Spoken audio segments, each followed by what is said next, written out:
Hi tears, எந்த மீன் வாங்கினாலும் இந்த மாதிரி மெத்தடில் குழம்பு வச்சு பாருங்கள், செம்ம டேஸ்ட்டாக இருக்கும். வாங்க எப்படி பண்ணுறது வீடியோக்குள்ளே போகலாம்.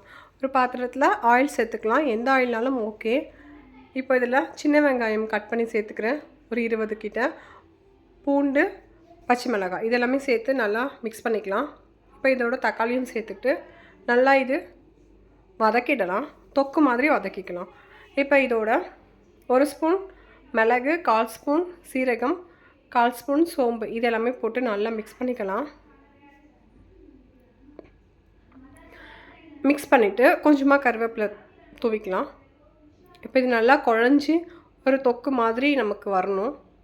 பாருங்கள், எண்ணெயில் நல்லா மிக்ஸ் ஆகியிருக்கு. இப்போ இது எல்லாமே சேர்ந்து இப்போது ஸ்பைசஸ் ஆட் பண்ணிக்கலாம். மஞ்சள் தூள், காரத்துக்கு ஏற்ற மாதிரி மிளகாத்தூள் சேர்த்துக்கோங்க, மல்லித்தூள் சேர்த்துக்கோங்க, தேவைக்கான உப்பு. இப்போ இந்த மசாலாவும் வெங்காயம், தக்காளி இது எல்லாமே சேர்ந்து எல்லாம் ஒன்றோட ஒன்று நல்லா கோட் ஆகும். ஸோ நல்லா மிக்ஸ் பண்ணிக்கலாம்.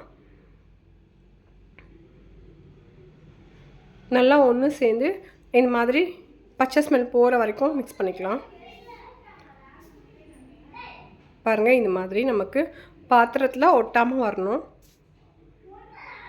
இப்போ ஸ்டவ் ஆஃப் பண்ணிவிட்டு நல்லா கம்ப்ளீட்டாக ஆற விட்டுட்டு ஒரு மிக்ஸி ஜாரில் சேர்த்து ஒரு அரை மூடி தேங்காய் எடுத்து அதையும் உள்ளே சேர்த்துக்கிட்டு நல்லா இந்த மாதிரி பேஸ்ட்டாக அரைச்சி எடுத்துக்கலாம். இப்போது அதே பேனில் எண்ணெய் விட்டுட்டு கொஞ்சமாக கடுகு, கொஞ்சமாக வெந்தயம் சேர்த்து, சின்ன வெங்காயம் ஒரு 10 சேர்த்து, வரமிளகாய் ஒரு 2-3 சேர்த்துக்கலாம், கொஞ்சமாக கருவேப்பிலை சேர்த்துக்கலாம். இது எல்லாத்தையும் நல்லா மிக்ஸ் பண்ணிக்கலாம். மிக்ஸ் பண்ணிவிட்டு நம்ம அரைச்சி வச்சுருக்கோம் இல்லைங்களா இந்த பேஸ்ட்டு, அதையுமே உள்ளே சேர்த்துக்கலாம்.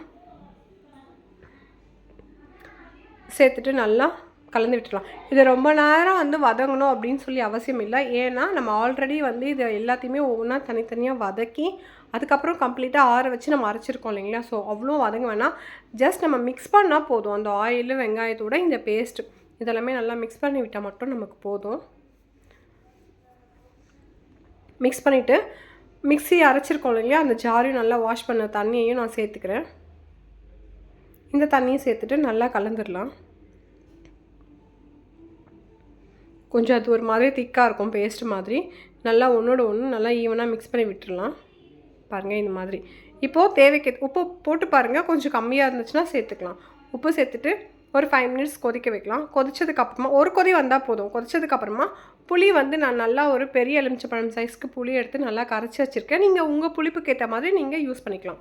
புளி தண்ணியை சேர்த்துட்டு திரும்பவும் இதை மூடி போட்டு ஒரு 5 to 10 மினிட்ஸ் நல்லா எண்ணெய் பிரிஞ்சு பாருங்கள், இந்த மாதிரி வர அளவுக்கு கொதிக்க விட்டுட்டு ஆல்ரெடி வாஷ் பண்ணி வச்சுருக்கிற மீன், அது எந்த மீனாக இருந்தாலும் ஓகே தான், அந்த மீனை உள்ளே சேர்த்துட்டு லைட்டாக ஜென்டலாக மிக்ஸ் பண்ணிவிட்டு மூடி போட்டு 2 நிமிஷம் தான் இந்த மாதிரி கொதிக்க வச்சு இது மேலே கறிவேப்பிலையும் கொத்தமல்லியும் தேவைப்பட்டால் பெப்பரும் சேர்த்து ஸ்டவ் ஆஃப் பண்ணிட்டோம் அப்படின்னா பாருங்கள், வீடே அவ்வளோ கம்மன்னு மணக்கும். ஸோ அந்த அளவுக்கு செம்ம டேஸ்ட்டாக இருக்கும். கண்டிப்பாக ட்ரை பண்ணுங்கள். டாடா.